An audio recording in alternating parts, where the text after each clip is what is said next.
guys ever think, oh, do I have ADHD? How do I know if I have ADHD or not? This whole diagnosis thing is going to take forever. Somebody give me an online quiz.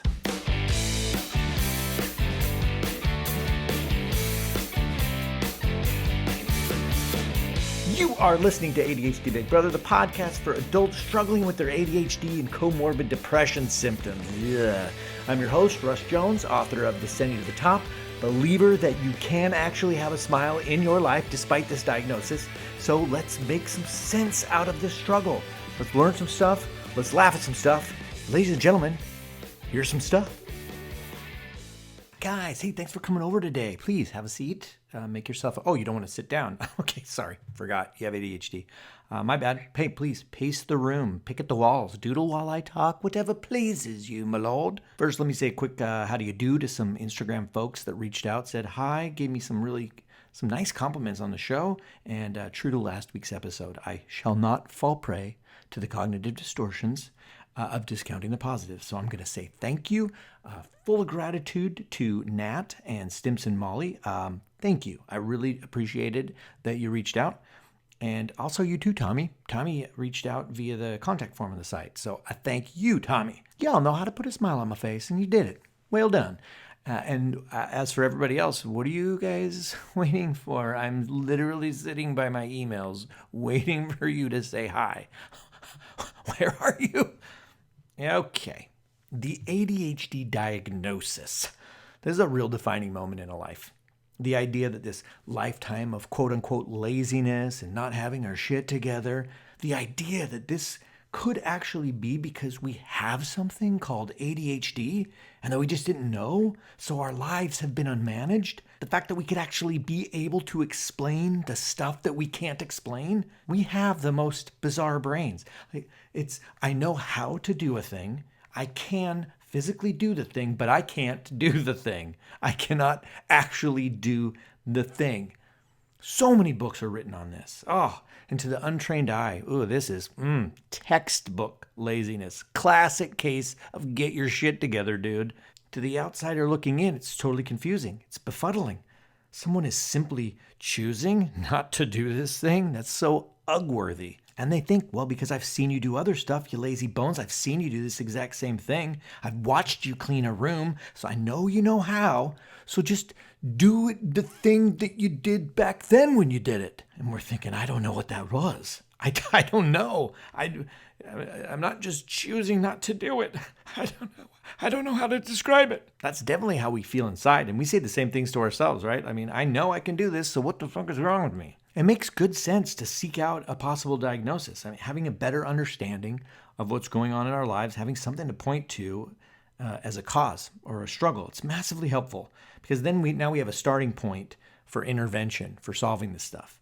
You know, I can't get started on a crappy project that I have to do, but now I know I have ADHD, so what does someone with ADHD have to do to get the brain to zip and zap all the freaking chemicals that needed to move the limbs forward to get started? I know how to, I have an intervention for treatment now. It's just like any condition that requires specific attention or intervention or treatment. A lot of people cannot just drive a car. They know how to drive a car. They're good at it. They do it every day, but they can't just do it. If they were to just wake up and then get in their car and drive, it would be a roll of the dice. It would be risky. And the reason why is that they have to wear glasses. They can't see because they have craptastic vision. They need glasses to see good enough. They can't just see good enough. Certain conditions need to be met, putting on the glasses, and then they can just do it. So imagine going through life with metaphorical crappy vision on managing life and doing things. We can't just do things sometimes. ADHD makes managing life like a real slog because it directly affects our ability to do stuff. And because it's hidden inside the little tiny flickers, the little neuro zippy zappies in that lasagna of a brain, it comes across more as a personality flaw or a me the person that's the problem, as opposed to an actual physical condition. The way our brain works, it's different than the normies. So it's really refreshing to alleviate the idea that I suck. Oh, you mean I'm not actually a loser? Oh, it's this thing called ADHD, this brain thing that has a name. And so the diagnosis, that comes loaded with, there's a lot of emotion, a lot of relief, sorrow that I didn't know about it sooner. It's a lot of feelings. So let's talk about this diagnosis business. Here we go. Okay, so we're in opinion land here, and the caveat here is I don't want to offend anybody. I'm also not a doctor, and I love these disclaimers. Oh God, if you guys only knew how much I really love the disclaimers. I mean, we live in such a world where I'm like, hey, just so you know, this is for entertainment purposes only. I am not trying to give you any medical advice. I'm just twirling plates over here. Look at the plates twirling. Make sure you talk to your medical professional. Boy, I get it, but I don't get it. Anyway, if you notice anything contradictory or that you think isn't accurate, you can always feel free to reach out. You guys know I'm here. Offer me insight. Try to be nice about it. I'm a sensitive, fragile flower. That said, here's my 2 cents. This is what I fucking think. All right, I think there's 2 reasons to get formally diagnosed. The first is to have a name for a struggle. Like I mentioned earlier, it's you know how to do a thing, you can do a thing, but you can't, seemingly. Oh, God, how awesome it is that I can point to something besides I suck. Because now I can get educated, start learning how to manage my life. And then the second reason to get a formal diagnosis would be to get medicinal support. The pills, man. Get some meds to get that extra assist to move forward in life, and that requires a diagnosis. My strong opinion on the matter is they make it really freaking hard to get a diagnosis. It's such a challenge. And I've heard horror stories from people about wait lists and the exhaustive testing and that they have to go through, in some cases, brain scans. I don't know. Did you guys have to get that? That's crazy. And then you also have in some places this uphill battle against the biases from doctors who maybe would minimize it or refuse to diagnose it because of their beliefs or some other ridiculous thing. So it can take months to find out if you have a thing. And the homework, finding like teacher comments in report cards from 30 years ago. Are you kidding me? The effort to get a proper ADHD diagnosis, you should actually get diagnosed with ADHD if you're unable to get your shit together enough to get the diagnosis for ADHD. That should be the parameters. Oh, you arrived late to the ADHD diagnosis appointment,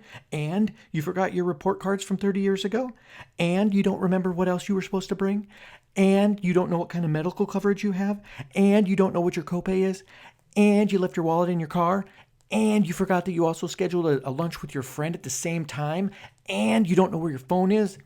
And the reception is just like, well, congratulations, you've got ADHD. No, you don't need to see the doctor. This was all a test, and you passed. Yeah, go ahead and go have lunch with your friend right now. We'll put in a prescription for you. God, they make it so hard. I think I maybe got lucky with my journey because it's a bit of a blur because I was going through a divorce at the time. It's about 7 years ago or so. But I do remember I didn't have to get a brain scan.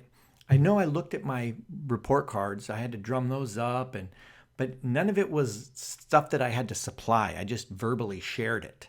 And the conversations with my parents and the corroborated stuff like, I would do my assignments when I was younger, but I wouldn't turn them in. That's weird. I was a pleasure to have in class, but my quality of my work varied, and ultimately after a few visits with a psychiatrist, then I got diagnosed ADHD, predominantly inattentive. And then they prescribed the medicine, and then it becomes more about the medicine. Does this work? Oh, yeah, but it gave me anxiety. Okay, does this work? Yeah, a little bit, but it gave me depression. And so then you're basically lab ratting to find the right medicine, which makes me want to say this really quick. You really have to be brutally honest and a confident advocate for yourself when it comes to post-diagnosis and getting your medicine. The medicine is no joke. The side effects can really suck. And it's not necessarily going to be perfect right out of the gate. So if that's where you're at, don't try to grin and bear it. Be brutally honest with what you're going through and how you're feeling. And if you feel like you have a provider that is not providing the right kind of unbiased help or not listening or not caring, then, oh God, and I hate saying this, but I would recommend finding another provider. Oh God. And that's a slog all its own. Not necessarily a provider that's just going to automatically dub you ADHD, but a provider that you trust or that you feel listens and cares and gives sound advice. Now, I should say something in defense of the doctors here. They have a tricky job to do because the symptoms of ADHD, the lack of focus, the motivation issues, there are symptoms that we experience that are also parts of other conditions. And that's part of the responsibility on the doctor through that diagnostic process is they have to rule out other stuff. So if they bring up anxiety or they bring up depression, that could very well be them working to rule something out. Alrighty, let's briefly talk about the drugs, man. Let's talk about the drugs, man. They work, dude. The drugs are good. They help, but they don't cure. They don't do much if you're not doing anything to manage your life. Examples, I've been on Adderall. I'm currently taking Adderall. I'm back on it. Need the assist. And there are days when I've taken my Adderall and I've not gotten a goddamn thing done all day. But I was crushing it on the Xbox, playing Fortnite. Crushing it, impressing the hell out of my kids. Super focused, locked in. So just keep that in mind as we continue here. The medicine, it allows us to focus. The best explanation I can think of, and I know I shared this back in the beginning, but when you're on the medication, the millions of distractions that are loud and urgent, and they take us oftentimes, those distractions, when you're on the medicine, become whispers that we can easily set aside because we've chosen to focus on something else. But if I don't know what I've chosen to focus on, I will be focused on the first whim that hits. I will be focused on something unplanned and unproductive. So anyway, that's a medicine bird walk. The medicine works. It's one component of an effective treatment plan. Getting diagnosed is great, but what do we do while we're waiting for this impending diagnostic appointment? Or what if we can't afford the process? What if we can't afford the doctor's visit? It's still possible to get your shit together. It's still possible to get an idea that you might have ADHD. I can help you with the I think I might have ADHD component. There's a self-report scale that mental health professionals might use. It's developed by the World Health Organization, and I'll put a link in the show notes. You'll be able to click on it from the ADHD Big Brother website as well. It'll give you an idea if the struggles that you're having are synonymous with ADHD and if it warrants further investigation. So I think it's great. You did have the formal diagnosis of ADHD. It's helpful because it's something I can hang my hat on. I can't get my shit together. Well, it's because I'm debilitated by unmanaged ADHD. Great. I have comorbid depression. All right, that explains a lot. It's nice to have a name for it because now I can treat it.